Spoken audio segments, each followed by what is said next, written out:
Ang pagkamatay ni Jesus sa krus is to remind us nga namatay siya para pasayloon ta.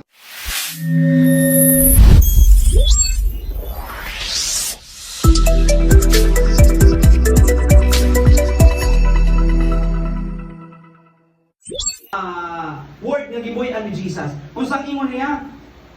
Word of forgiveness. Mga pulong igsuon sa pagpasaylo. Amen. Wala sila, hindi una-una igsoon that time nung nakalansang sa krus, nung gibitin sa krus, kundi ang pagpasaylo. Amen. Amen. Unsang ingon sa pulong sa Ginoo? Prosita sa verse Lucas 23 verse 34, unya miingon sa Jesus, Amahan, pasayloa sila kay wala sila nahibalo sa ilang gibuhat.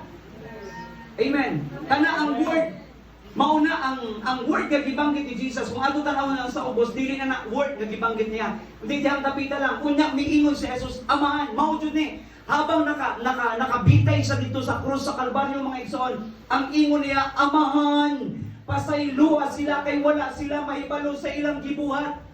Kana mga igsoon, sa kadaghanang kasakit ng imong naagian in the midst of pain, no, habang nakalansang sa krus, naisip gihapon ni Jesus igsoon ang mga nagpalansang sa iya, ang mga nanakit sa iya, ang mga nagbunal-bunal sa iya, nga sa atubangan sa iyang amahan, pasayloa sila amahan.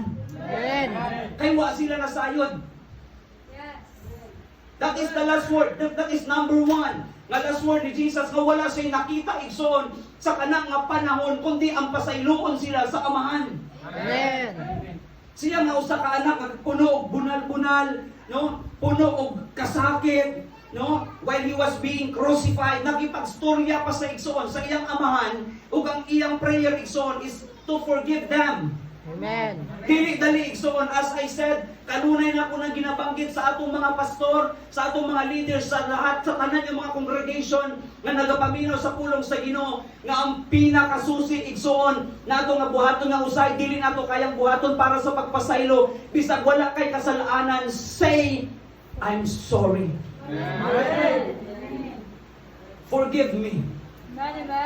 Pero daghang Kristiyano igsoon nga wala nakasabot na si Jesus igsoon ang nakita niya sa crowd sa kanang time, ang mga sundalo nga nag-BI kung imo tanaw ng sumpay ug ang gibahin-bahin nila ang iyang sapot pinaagi sa ripa. Kung imo tanawon igsoon sa kanang time, naa ang pang-iinsulto, naa ang pagsiyagi sa mga tao, ilansang sa krus, pero igsoon imbis na muganti si Jesus, imbis na si Jesus igsoon munaog sa krus kay kaya man niyang buhaton, mo pray sa siyang amahan nga mopadala og nilibo-libong mga anghel, pero ang iyang conversation, ang iyang communication sa iyang amahan, Father, forgive them, for they don't know what they do.